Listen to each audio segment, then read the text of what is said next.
ये तुम लोग हाथ में क्या लिए हो? ब्लड। ब्लड लिए हो। ये क्या करने जा रहे हो? रुको रुको रुको, फेंकना नहीं है, ऐसे नहीं फेंका जाता है। ये आप क्यों फेंक रहे हैं? ब्लड तो बहुत मुश्किल है, लोगों को मिलता नहीं है, एक एक बूंद रक्त की कीमत है, आप उसको फेंक क्यों रहे हैं? वेस्ट हो गया। वेस्ट हो गया है। क्यों वेस्ट हो गया है? तो ब्लड बैंक हम कब रिजेक्ट करते हैं, इसके कई कारण हैं।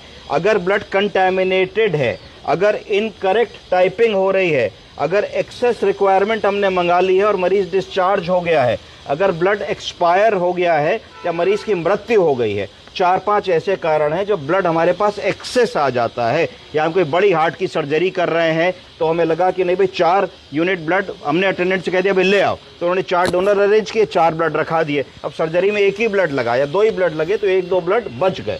उस स्थिति में ब्लड एक्स्ट्रा आ गया। जब एक्स्ट्रा आ गया तो मरीज डिस्चार्ज होकर घर चला गया।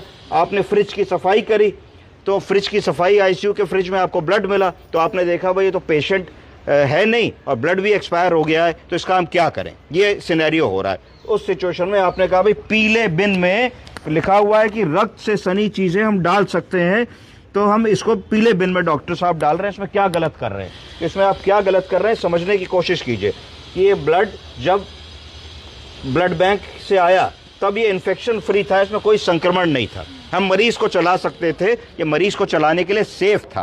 पर अब ये कई दिनों से फ्रिज में रखा, एक्सपोज टू इन्फेक्शन है, तो इसमें पूरी संभावना है कि इस ब्लड में बहुत ही ज़्यादा अंदर इन्फेक्शन हो गया हो।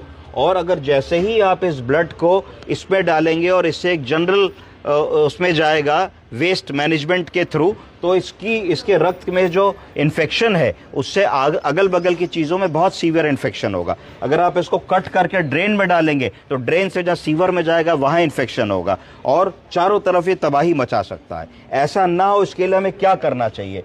तो आपको समझना चाहिए कि expired filled blood bags are considered high risk infectious bio waste. ये हाई रिस्क बायोमेडिकल वेस्ट है और ये डिस्पोज ऑफ करने के लिए आपके पास 2 विकल्प हैं। एक ऑटोक्लेव का विकल्प है और दूसरा विकल्प है इंसिनरेशन प्रोटोकॉल्स को फॉलो करने का। इंसिनरेटर होता है ना, जिसमें चीज़ डाल दी जाती है, हाई टेम्परेचर पे वो जल करके ख़त्म हो जाती है। और इसको करने के लिए येलो हजार्डियस बैग में सबसे पहले इसको हमको डाल देना है फाइनल डिस्पोजल से पहले, और उसके बाद इसको हम ऑटोक्लेव कर देंगे। ऑटोक्लेव कैसे करेंगे? तो ऑटोक्लेव में एक स्पेशल बैग होगा जिसमें इसको रख दिया जाएगा, सारे ब्लड बैग्स को, और ऑटोक्लेव में इसको करीब 2 आवर्स तक हमको ऑटोक्लेव करना पड़ेगा। अब आपके मन में आ रहा होगा कि भाई ये तो प्लास्टिक है, अंदर फ्लूइड है, इसको ऑटोक्लेव करोगे तो क्या होगा? तो सही आपके दिमाग में आ रहा है, ये बिल्कुल ऑटोक्लेव हो करके एक लिचमिचा सा सब्सटेंस अजीब सा बन जाएगा, सारा उसका पानी उड़ जाएगा और लिजे रेड ब्लड सेल्स और ये सब प्लास्टिक मिल करके एक अजीब सा एक सब्सटेंस बन जाएगा। उस अजीब से सब्सटेंस में एक फ़ायदा ये होगा कि वो इन्फेक्शन फ्री हो जाएगा, क्योंकि बहुत हाई टेम्परेचर के ऊपर बहुत लंबे समय तक वो ऑटोक्लेव किया जाएगा, तो उसके अंदर जो बायो हैजार्ड मटीरियल है वो शून्य हो जाएगा। उसको फिर आपको पीली पन्नी में रख करके पीले वेस्ट डिस्पोजल बॉक्स में डाल करके ही डिस्पोज ऑफ करना है।